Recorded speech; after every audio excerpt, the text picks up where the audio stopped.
ಜೈ ಭಾರತ್, ವಂದೇ ಮಾತರಂ. ಬೆಂಗಳೂರನ್ನು ಐಟಿ ನಗರ ಅಂತ ಕರಿತೇವೆ.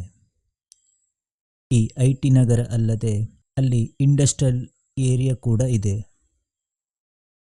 ಈ ಪ್ರತಿಷ್ಠಿತ ಕಂಪನಿಗಳಿಗೆ ಬೆಂಗಳೂರು ಒಂದು ಪೂರಕವಾದ ಸ್ಥಳ ಅಂತಲೇ ಹೇಳ್ಬೋದು.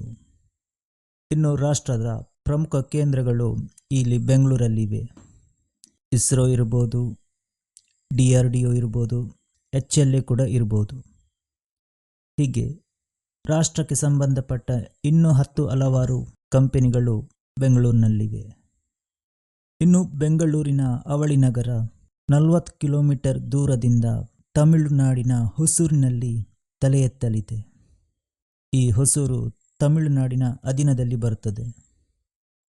ನಾನೀಗ ಈ ವಿಚಾರ ಯಾಕೆ ಹೇಳುತ್ತಿದ್ದೇನೆಂದರೆ, ಭಾರತದ ಪ್ರತಿಷ್ಠಿತ ಕಂಪನಿಗಳು ಹೊಸೂರಿನಲ್ಲಿ ಮ್ಯಾನುಫ್ಯಾಕ್ಚರ್ ಕಾರ್ಖಾನೆಯನ್ನು ಸ್ಥಾಪಿಸಲು ಮುಂದಾಗುತ್ತಿದೆ. ಈ ಹೊಸೂರು ಒಂದು ಕಾಲದಲ್ಲಿ ಆನೆಗಳ ವೀಕ್ಷಣೆಗೆ ಅಂತ ಸ್ಥಳವಾಗಿತ್ತು.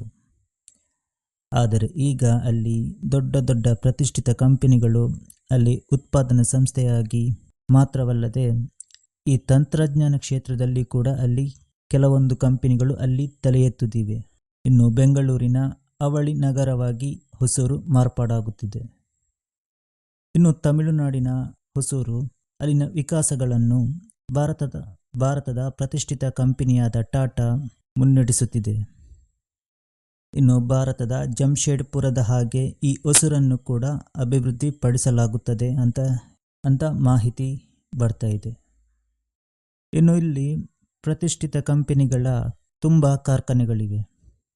ಆ್ಯಪಲ್, ಐಫೋನ್, ಅಶೋಕ್ ಲೇಲ್ಯಾಂಡ್ ಹಾಗೂ ಟಾಟಾ ಕಂಪನಿಯ ಕಾರ್ಖಾನೆಗಳು ಇಲ್ಲಿವೆ. ಇಷ್ಟು ಮಾತ್ರ ಅಲ್ಲದೆ ಬೇರೆ ಬೇರೆ ರೀತಿಯ ಕಂಪನಿಗಳು ಕೂಡ ಇಲ್ಲಿ ಕೆಲಸವನ್ನು ಮಾಡುತ್ತಿದ್ದಾರೆ. ಬೇರೆ ಬೇರೆ ಕಂಪನಿಯ ಫ್ಯಾಕ್ಟರಿಗಳು ಕೂಡ ಇಲ್ಲಿವೆ. ಇನ್ನು TVS, ಟೈಟಾನ್, ಅಥಾರ್ ಹಾಗೂ ಓಲಾ ಈ ಸಂಸ್ಥೆಗಳು ಕೂಡ ಇಲ್ಲೇ ಕಾರ್ಯನಿರ್ವಹಿಸುತ್ತಿದೆ. ಇನ್ನು ತಮಿಳುನಾಡಿನ ಸರ್ಕಾರವು ಕೂಡ ಹೊಸೂರಿನಲ್ಲಿ ಅಂತಾರಾಷ್ಟ್ರೀಯ ವಿಮಾನ ನಿಲ್ದಾಣವನ್ನು ಪ್ರಾರಂಭಿಸಲು ಮುಂದಾಗುತ್ತಿದೆ. ಈ ಬೆಂಗಳೂರಿನಲ್ಲಿ ಆಲ್ರೆಡಿ ಅಂತಾರಾಷ್ಟ್ರೀಯ ವಿಮಾನ ನಿಲ್ದಾಣವಿದೆ. ಅಲ್ಲಿಂದ ಕೇವಲ 40 ಕಿಲೋಮೀಟರ್ ದೂರದಲ್ಲಿ ಹೊಸೂರಿನಲ್ಲೂ ಕೂಡ ಪ್ರಾರಂಭಿಸಲು ತಮಿಳುನಾಡು ಸರ್ಕಾರ ನಿರ್ಧರಿಸಿದೆ. ಹೊಸೂರು ಈಗ ಐಟಿ ನಗರವಾಗಿ ಪರಿವರ್ತನೆಯಾಗುತ್ತಿದೆ. ಅಷ್ಟು ಮಾತ್ರವಲ್ಲದೆ ಹಲವು ಕಂಪನಿಗಳ ಉತ್ಪಾದನೆ ಕೂಡ ಇಲ್ಲೇ ಆಗುತ್ತಿದೆ. ಇದೇ ಗಮನದಲ್ಲಿಟ್ಟುಕೊಂಡು ತಮಿಳುನಾಡು ಸರ್ಕಾರವು ಕೂಡ ಇಲ್ಲೇ ವಿಮಾನ ನಿಲ್ದಾಣವನ್ನು ಪ್ರಾರಂಭಿಸಲು ಮುಂದಾಗುತ್ತಿದೆ. ಇನ್ನು ಭಾರತದ ಟಾಪ್ ಕಂಪನಿಯಾದ ಟಾಟಾ ಇಲ್ಲಿ ಹೂಡಿಕೆ ಮಾಡಲು ಮುಂದಾಗುತ್ತಿದೆ.